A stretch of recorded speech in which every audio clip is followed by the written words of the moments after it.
अस्सलाम वालेकुम वरहमतुल्लाहि वबरकातुहू। दोस्तों अली हसन अब्बासी किताब है कोट लखपत जो कैदी जेल डायरी लेखक रसूल बख्श पली जो किस्त 28 14/8/1982 ईस्वी। अॼु 14 अगस्त है। रात निंड देर से आई। हिंदुस्तान तां मिर्ज़ा साहिबा जो नाटक ॾिठोसीं। आम तरह साहिबा के बेवफ़ा ॾेखारियो वेंदो आहे। हिते खेसि बेकसूर ऐं मज़लूम करे ॾेखारियो वियो आहे। साहिबा जो जज़्बाती बहरान मशरक़ी औरत जो अज़ली मुंझारो आहे। माइट या महबूब, इज़त या मोहब्बत, माइट भी कहिड़ा। हिकिड़े तरफ़ पाण ख़ुदि जागीरदारी निज़ाम जी ज़ंजीरनि में जकड़ियल, अणॼाण, जाहिल, बेवस, मजबूर, बेरहमीअ जो शिकार। ॿिए पासे औरत जी धीअ या भेण या ज़ाल जी बेवसी, मजबूरी ऐं संदसि ख़्वाहिशुनि ऐं संदसि ज़िंदगीअ खां क़तई बेपरवाह, बेरहम, ज़ालिम ऐं सफ़ाक। ऐं महबूब वरी कहिड़ो, माइटनि जहिड़ो ई। पंहिंजे भेरे पंहिंजी भेण ऐं धीउ लाइ साॻियो ई बेरहम, कासाई। पंहिंजी मोहब्बत में कामयाब थियण लाइ फराग दिल, रोशन ख़्याल ऐं मोहब्बत जो पुॼारी। पर पंहिंजी भेण ऐं धीउ जे फ़ाइदे, संदसि मोहब्बत ऐं ज़िंदगीअ जी ॻाल्हि निकिरण ते साॻियो तंग नज़र ऐं रुजत परस्त, बेक्यास। माइटनि वटि इज़त बि कहिड़ी, बेज़ुबान जानवर वारी गोली ऐं ग़ुलाम वारी इज़त। मोहब्बत बि कहिड़ी, चइनि ॾींहंनि जो चुटको, कमु लथो, काग़ज़ फाटो। हिरासियल, कर्ज़ी, बेज़ार बेज़ार, थकल थकल, हीसियल हीसियल, मुड़ुस ज़हर मां भरियल, ससु सहुरो, निणानूं ऐं ॾेर ॾेरियाणियूं, गिलाखोर ऐं साज़िशी पाड़े वारियूं, हसद, साड़, ताना मेणा, ॿारनि जी लोध, रीस, चटाभेटी, मयार वधाइण जूं मजबूरियूं, तांजो आख़िर हूअ पंहिंजी नस नस में भरियल ज़ुल्म ऐं बेरहमीअ जो ज़हर ॿियनि में ओतणु शुरू करे थी। हूअ मोहब्बत, प्यार ऐं ज़िंदगीअ सां टिमटार दिलि रखंदड़ ऐं हर कंहिंजी ख़ैर ख़्वाही घुरंदड़ मासूम इंसान मां ॾाके बॾाके फिरी हिकु साड़ेली, हासिद, बेरहम ऐं मनहूस निणान, ॾेराणी, नुंहुं, भाॼाई बणिजी पवे थी। पछाड़ीअ जो उहो हिकु सख़्तु रुजत परस्त, मौत जी कासिद ऐं हसास, सुकल सड़ियल सस जे रूप में माण्हुनि खे डेॼाइण लॻे थी। मजमूई तरह दुनिया में इंसाननि जो कमु बि गिरोह अधु इंसानियत यानी औरतुनि खां वधीक मज़लूम कोन्हे। जेको इनक़िलाब औरत जी तक़दीर में इनक़िलाब नथो आणे, उहो कूड़ो इनक़िलाब आहे। जेको इनक़िलाब फ़क़ति हुक्मरान तबिक़नि जे या सफ़ेद पोश तबिके जे औरतुनि ताईं महदूद आहे ऐं पोरियत औरतुनि ताईं फैलियल नाहे, सो बि नाले जो इनक़िलाब आहे। उहो फ़क़ति औरतुनि में हिकिड़ो वॾेरो तबिको पैदा करे थो ऐं पोरियत औरत जी महरूमीअ ऐं हसरत जे अहसास ऐं वाधारो करे थो। अक्सर सोचींदो आहियां त सिंधी औरत ते असीं जेको ज़ुल्म ऐं कहर करियूं था, तंहिंजी असांखे ज़ाती ऐं क़ौमी तरह केॾी न ॻरी क़ीमत ॾियणी पवे थी। उनजो असांजे ज़ाती ऐं क़ौमी ग़ुलामीअ खे मुमकिन बणाइण में केॾो न बुनियादी हथु आहे। असीं ख़ैरनि सां मुस्लमान बि आहियूं ऐं गैरतमंद बि आहियूं, पर सिंधी औरत सां असांजी जेका हालत आहे, सा मुस्लमानीअ सां ऐं गैरत सां मज़ाक न आहे त ॿियो छा आहे। ईसाइनि ऐं हिंदुनि में शादी हिकिड़ी आसमानी शइ आहे। कैथोलिक ईसाई चवनि था त शादियूं आसमान में तय थियनि थियूं, उन करे तलाक नथी थी सघे।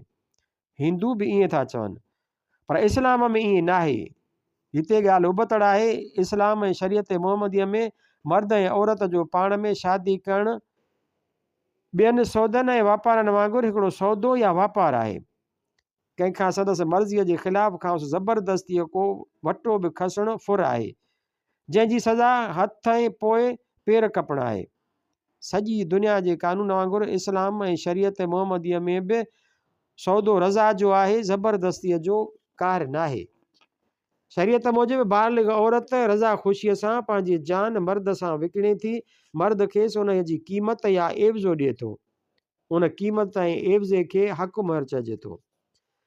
कंहिं बि दुर्खे राज़पे खां सवाइ जीअं ॿिया सौदा नथा थी सघनि ऐं जे थियनि था त रद्द ऐं बातिल आहिनि ऐं कानून जे नज़र में उन्हनि जो को बि शरई ऐं कानूनी वजूद कोन्हे, ते शादीअ जो सौदो बि जे ॿिन्ही धुरियुनि जे ज़ाहिर ज़हूर मर्ज़ीअ सां आहे त सौदो आहे, निकाह आहे, शादी आहे। जे न त सौदो सौदो कोन्हे, ज़बरदस्ती थियल आहे, रुगो नाले मात्र आहे, रद्द ऐं बातिल आहे।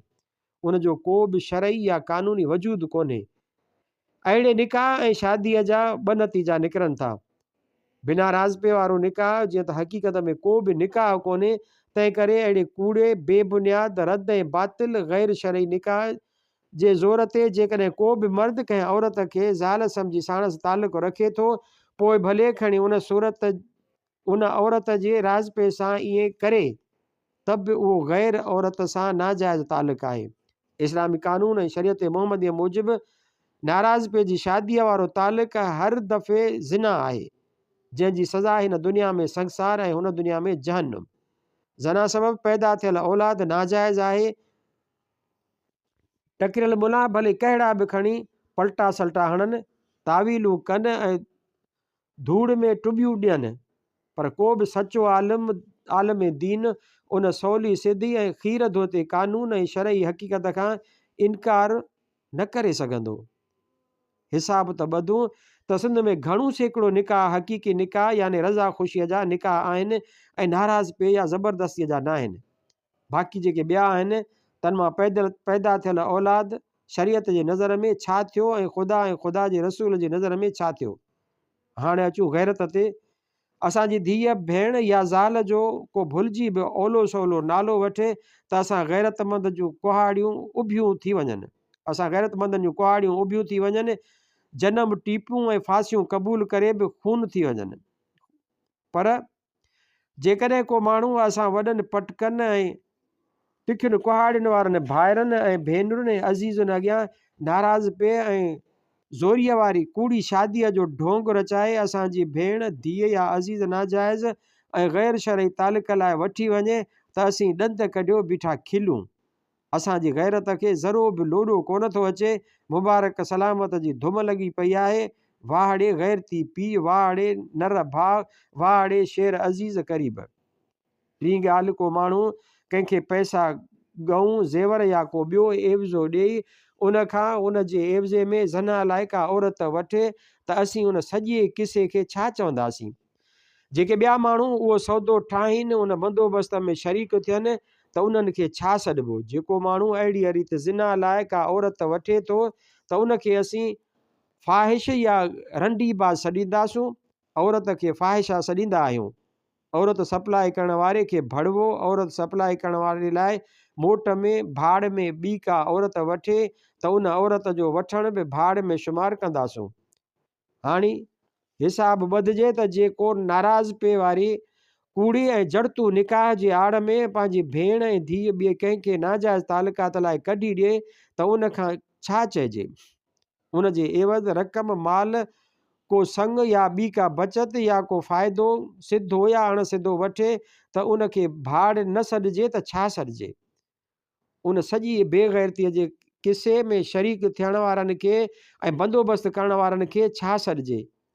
ॼाञुनि माञुनि खे, जुड़तू ऐं कूड़े निकाह विझण वारे मुल्ला खे मर्द लाइ शादी घणियुनि अहम ऐं बुनियादी ॻाल्हियुनि मां हिकु आहे, पर औरत लाइ ज़िंदगीअ जी सभ खां बुनियादी ऐं अहम तरीन ॻाल्हि आहे। शादी संदसि क़िस्मत जो सॼो दारोमदार उन ते आहे। उन ॻाल्हि में साणसि धोखो ऐं ज़ुल्म थिए थो। संदसि ज़िंदगीअ खे ॿियनि जी ख़सीस नफ़नि नुक़साननि ऐं सहूलियतुनि जे अॾीअ ते चाढ़ियो वञे थो। माण्हू जीअं ॿकर या घेटे खे खाराए प्यारे ठेंग टपा ॾियारे हिकिड़े ॾींहुं कातीअ जे हिकिड़ी रहड़ सां कुही छॾींदा आहिनि, तीअं ई धीअनि भेणुनि खे सांढे निपाए संदनि लाॾ कोॾ खणी कंहिं नंढड़ियुनि नंढड़ियुनि ॻाल्हियुनि में ख़ुशि करे हिकिड़े ॾींहुं कासाईअ वांगुरु कात खणी संदसि ज़िंदगीअ जे ख़ुशियुनि जो कंधु कपियो छॾीनि। मजाल आहे जो को हया पवे, को क्यास अचे, को उहो ख़्यालु अचे त हिन खे केॾे प्यार सां पालियो वियो आहे। हिन जी ॿियनि ख़ुशियुनि लाइ, संदसि जिस्मानी ज़िंदगीअ खे सलामत रखण लाइ केॾा करकूत कया विया आहिनि। हाणे कीअं थो हिन सभ खां नाज़ुक ऐं सभ खां वॾी हयाती ऐं मौत जी ॻाल्हि में साणसि धोखो कजे।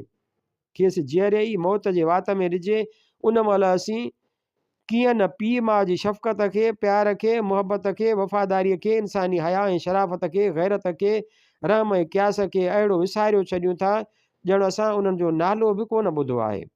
असीं कीअं न हिकदमि ओचितो ई ओचितो ॼण कंहिं बटण जे दॿाइजण सां पीउ माउ मां फिरी इंसानी ज़िंदगीअ जा वापारी, ग़ुलामनि खे विकिणण वारा, बानियुनि ऐं कनीज़ुनि जा सौदागर, इज़तुनि जा नीलाम कंदड़, वहशी ऐं जलाद ऐं कासाई बणिजी वञूं था।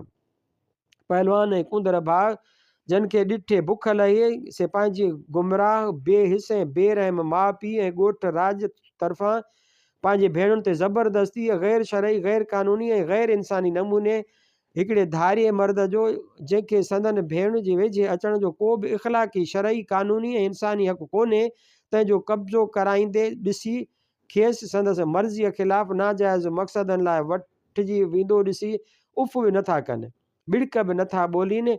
उटलो केतिरा उन नाजाइज़ बद इख़लाक़ीअ वारे धंधे मां नफ़ा भाड़ा था कमाइनि, एवज़ा ऐं संग था हासिलु कनि ऐं ॿियनि सां गॾु बीही हंबोचियूं था आणनि।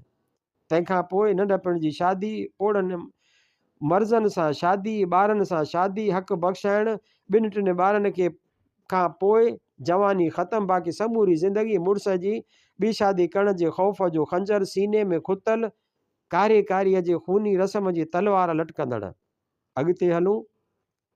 ॿिए दुनिया में न्याणी उथारण जा सभु रस्ता खुलियल, असां लाइ ज़रे घटि सभु बंदि, बसि हिकिड़ो सोड़ो लूंघो आहे, हॾु गुॾु भञाए पाण खे मारे साड़े ॿारे उन लूंघे मां लंघणो आहे।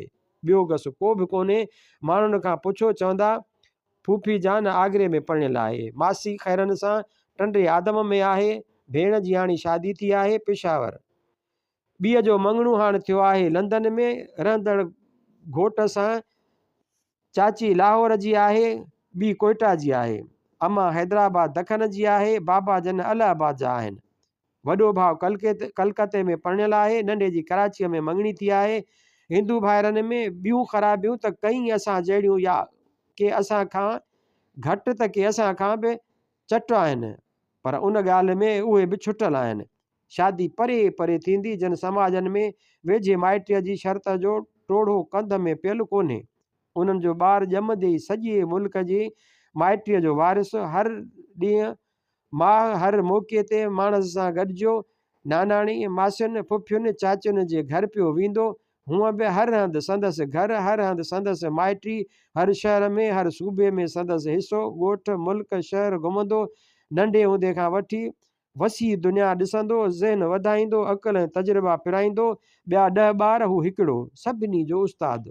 ऐं असां वटि घर में खॾु हुजे त कचिरो ॿाहिरि छो उछलाइजे, न्याणीअ जो कंधु भञणो आहे, हिकिड़ी ई ज़ात, हिकिड़े ई ॻोठ, हिकिड़े ई पाड़े में, बल्कि भाउ या भेण जी औलाद सां, नतीजो अवल त ख़ैरनि सां हर जोड़े मां हिकु ॿ या टे या त ॿोड़ा हूंदा या लूला या कंहिं ॿिए ख़ानदानी मर्ज़ में मुब्तला हूंदा।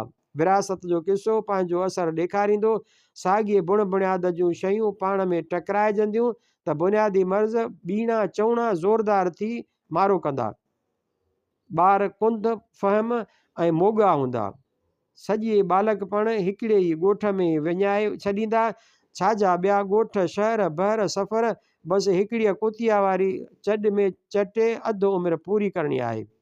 तंहिंखां सवाइ ॾेराणियूं वेराणियूं निणानुनि भाॼायुनि जूं अज़ली दुश्मनियूं, संदन औलाद पाण में परणियूं त छोकिरीअ खां माणस जूं सुईअ सॻे सुधो हिसाब वठिबो।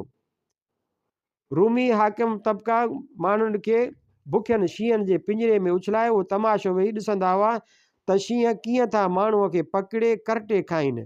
असीं नियाणियुनि खे भाउ भेण जे औलादनि सां परणाए ॼण खेनि बघड़नि जे वलर जे विच में उछलायो विझूं ऐं सॼी उमिरि बिना टिकेट खूनी तमाशो ॾिसंदा रहूं था।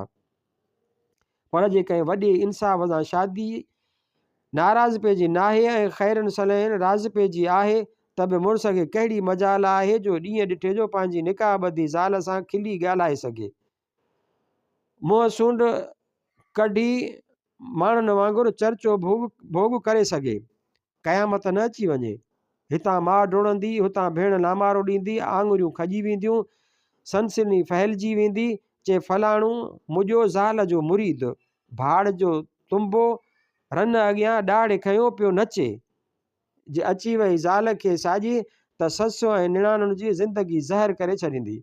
उन करे असीं बर्बाद घरनि में बर्बाद माइटनि जे गोद में अखियूं खोलियूं था ऐं हिकिड़े ई ॻोठ या शहर जे ऊंदाहे गार में ज़िंदगियूं पूरियूं करे वञी क़बरुनि भीड़ा थियूं था। असीं अहिड़नि माइरुनि जा औलाद थियूं था, अहिड़नि भेणुनि जा भाउ थियूं था ऐं अहिड़ियुनि ज़ालुनि जा मुड़ुस थियूं था जेके ज़लील थी ॼायूं, ज़लील थी पढ़ियूं, ज़लील थी माइरूं बणियूं, मोट में ज़लील तर भाॼायूं, निणानूं ऐं ससूं बणियूं। असीं अहिड़नि घरनि में रहूं था जिन में ॼण ज़हर में ॿुॾल नांगणियुनि जी पाण में खूनरेज़ी लड़ाई चालू आहे।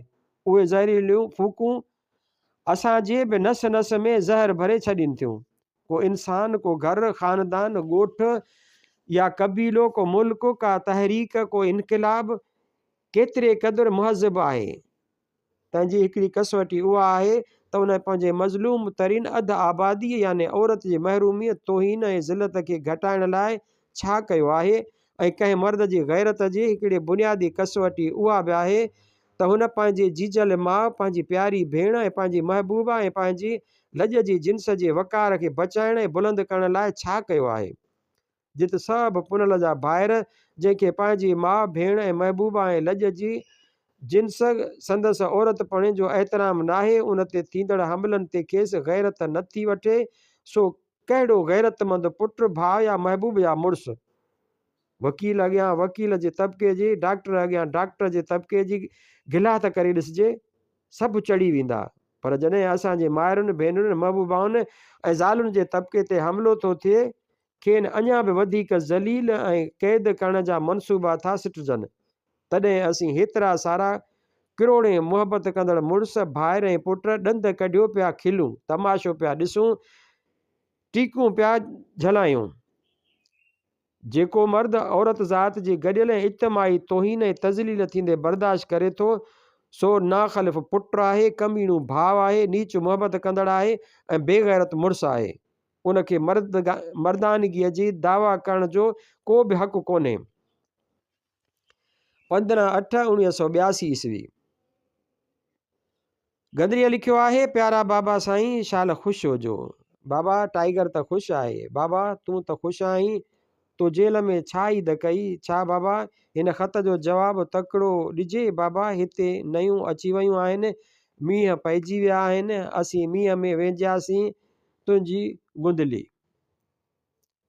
मुसरत लिखियो आहे, प्यारा बाबा साईं शाल ख़ुशि हुजो। बाबा मूं ख़त लिखियो, तुंहिंजो जवाबु न मिलियो।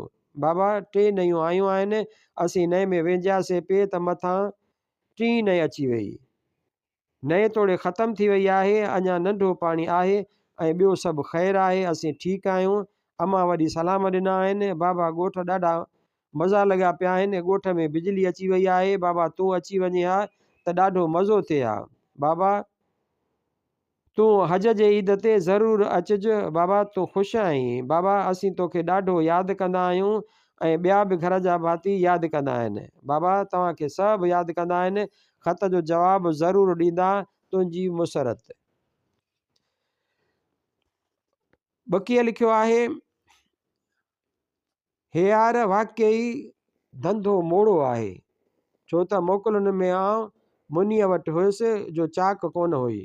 मार्कनि वारियूं मुंहिंजे दर तां रुलियूं वेंदियूं हुयूं। हींअर त फुड़ी बि कान पई।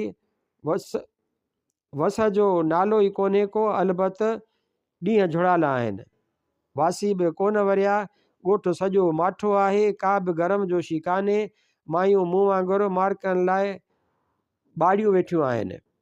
ईद ते अलबत चहर थी हुई जो सुकनि पटनि में 2-3 नयूं आयूं हुयूं। उते हाली हवाली बि थियूंसीं ऐं टुॿी बि हईसीं। ॿारनि में बि वञी साहु पियो, तव्हांजो पीउ बि परदेस झागे 2-3 ॾींहं अॻु वरियो आहे। मुनी त राति ॾींहं रोईअ में आहे। घणे ई धंधा खोले छॾियईं आहे। हींअर ॻोठु आहे पर घर में लभंदी बि कान। सॼो ॾींहुं वठि में आहे। संदसि अयाल बि मुंहिंजे ॻिचीअ में आहे। तोखे इलाही सलाम चया आहिनि ऐं पाराबो बि ॾिनो आहेसि त ज़रूरु ॾिजो, न त ख़ुदा जी ॾोहाणी थींदीअ। सो आऊं पाराबो ॾेई थी त चए थी त अदा रे गुनाह को ॿियो परदेस में पंहिंजा हॾ चम साड़ियईं। रे गुनाह पियो परदेस में पंहिंजा हॾ चम साड़ियईं। अची पंहिंजे मुल्क जो थधो वाह वठि, पंहिंजे पटनि ते अची पेर घुमाए। पंहिंजे अबाणनि खे मुंहुं ॾेखार, कोथो पंहिंजे जीजल खे वॾपिण में सताईं। नंढे हूंदे कासो फ़क़ीर जे संगनि मां पाण खे छॾाए वई, हेड़ा हेड़ीअ जोणेतनि खे कूड़ो करे वई। पर हेर कहिड़ी अरड़ीअ धुर जा संग लोआत आहिनि जो पाण खे छॾाए नथो सघे। हेर कहिड़ा जोणियत तोखां ज़ोर थी विया। ईंदी रहंदी आहे, इलाही तुंहिंजी पुछंदी आहे, चए थी त तकिड़ो अचे त मुंहुं ॾिसांसि। ताज़ो आऊं डोकियुनि मां सुखां जे अयाल वटि मली वेही हुयसि। सारा ऐं अदल वारा ऐं ज़ीना गुल ऐं अमा वारा पहिरीं विया हुआ। हींअर आऊं बि लामड़ी ॾेई आयसि ऐं 2 ॾींहं हुयसि। बाग़ घुमियासीं, मानियूं खाधियूंसीं, चाचा ॾाढो अल ॾिनो ऐं माई पापा अमा सुखां जी धीअ जो अयाल सभु गॾु मली रहिया आहिनि। उते धंधो कनि। अमा सुखां जेको बीबल जो पुटु बचायो सांडियो हो, उन जो माॻई पेर पट ते नथे लॻो। मुंहिंजे वञण करे एॾो ख़ुशि थियो जो ॼणो ख़ज़ानो मिलियो अथसि। अबरा सबरा अछा उजरा घर, सादियूं सूदियूं मलूक ज़ालूं ॾाढियूं वणियूं। संदनि भाणनि जो काथो करे कोन थी सघां। संदनि भाणनि में का बि लालच कोन, को बि ग़रज़ कोन हो। ॾाढी मुतासिर थियसि, तोखे इलाही सलाम चया अथसि। जो पुटु ताज़ो कराचीअ मां पनाहगीर माई जेका वेझड़ो डॉक्टर थी आहे, उन सां परिणियो आहे। मर्द वञनि पणजंदा, धीअरियूं वञनि वधंदियूं। पंहिंजे ॻोठ में बिजली आई आहे, पर तुंहिंजे मगराणी जे पाड़े में अञा कोन लॻी आहे। हींअर मामा अबिरीअ जे घरां रंगीन टीवी ॾिसी मोटी आहियां। बिल्किस ख़ानम गानो ॻायो, ॾाढो वणियो। सावन रुत की पवन चले तुम यादि आहे। वस कोन पई, बाक़ी झोड़ालनि ॾींहंनि मां ढव कया अथऊं। मिनी अॼु नंगर वेई आहे। काल ज़िया जी तकरीर ऐं अॼु इंदिरा जो भाषण ॿुधोसीं। सच जे कोॾिए ऐं सुखन जे सचे। ज़िया फरमायो त साल में नओं सियासी ढांचो ॾींदुसि, रुश्वत ख़िलाफ़ मुहिम हलाईंदुसि, हर को रत जी बोतल ॾिए। ईअं थिए लॻो त हमरा वटि चवण लाइ कुझु बि कोन्हे। मशीन आहे जंहिंजो कंहिं बटण दॿाए छॾियो आहे ऐं पेई वॼे। इंदिरा बि का ख़ासि ॻाल्हि कान कई। मज़हबी धिकार ख़िलाफ़ दाहूं कयाई, पर बोगस नथे लॻी। महसूसु थिए थियो त माईअ में के कणा मिड़ई आहिनि। राति पंजाबी कलाम ॿुधासीं। जलंधर अमृतसर टीवीअ तां। गुंड कढली पतण ते खलोती नी, पाणीअ नूं अॻु लॻ जाएगी। पतण ते बीठल लुॾण, घूंघट कढी पंहिंजो मुंहुं ढके छॾ, छो त तुंहिंजो मुंहुं सिज वांगुरु पियो ॿरे। दरिया जे पाणीअ खे बाहि लॻी वेंदी। ख्वाजा फरीद ऐं बाबा बुले शाह जो कलाम बि ॿुधायऊं। आख़िर अनाउंस थियो, हाणे पंजाबी लोक गीत जी राणी सुरेंद्र कौर थी अचे। बाहियूं ॿारे छॾियईं। हासा संग मस्तानी सां गॾु हिकिड़ी दुगाने में त तंग तोरे छॾियऊं। मर्द भेरियां दे झुंड विचूं पुकारां, भेरियां विच आ गोरिए। औरत नी में खड़ी बहाने आवां, भेरियां चूं बेर मुक गए।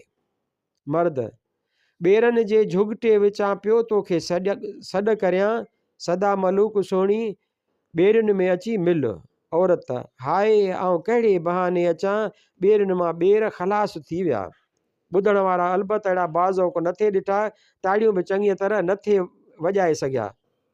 साझीअ फिल्म आहे, शायदि अॼु खां रोज़ु 1.5 कलाक दिल्लीअ तां सिधी ब्रॉडकास्ट ईंदी। ॾिसूं त रुगो बक बक आहे या उन में को अफ़ाल बि आहे। अॼु कलाक अधु बारिश पई आहे, हाणे बंदि थी वई आहे। अमीर खे आज़ादु थिए हफ़्तो थी वियो आहे। उन खां अॻु रफ़ीक आज़ादु थी वियो। ॿई मोकिलाइण आया। हाणे मोहतरम बशीर जो वारो आहे। बहावल नगर जो आहे। फ़ौजी तारिक ॿुधो अथमि पुलिस में भर्ती थियो आहे। मैकेनिक भर्ती थियो हूंदो। शाकिर शाह ॾाढा ठका पियो हणे। जंहिं वज़ीर वटि ड्यूटीअ ते हो, उन जो ख़ैर ख़्वाह बणियो।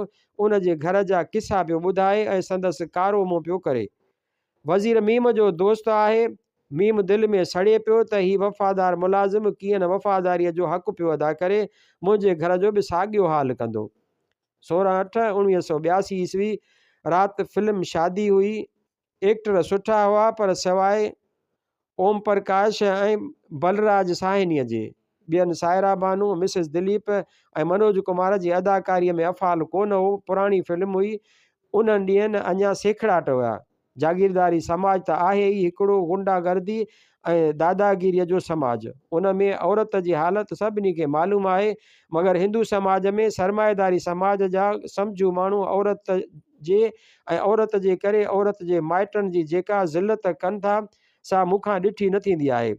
जॾहिं बि कंहिं औरत खे कुतीअ वांगुरु मर्द जा पेर चटींदो ॾिसंदो आहियां ऐं बेसबबु ख़ुशामद तौरु मर्दनि जे शान में क़सीदा ॻाईंदे ॾिसंदो आहियां, या न्याणीअ पीउ या भाउ खे घोट पीउ जे पेरनि में लेथड़ंदो ॾिसंदो आहियां त दिलि चवंदी आहे त लाहे पादर उन ज़लील मुड़ुस ऐं उन घोट पीउ खे अची वठिजे ऐं ॿ टे सोटियूं छोकिरीअ जे माइटनि खे बि वहाए कढिजनि।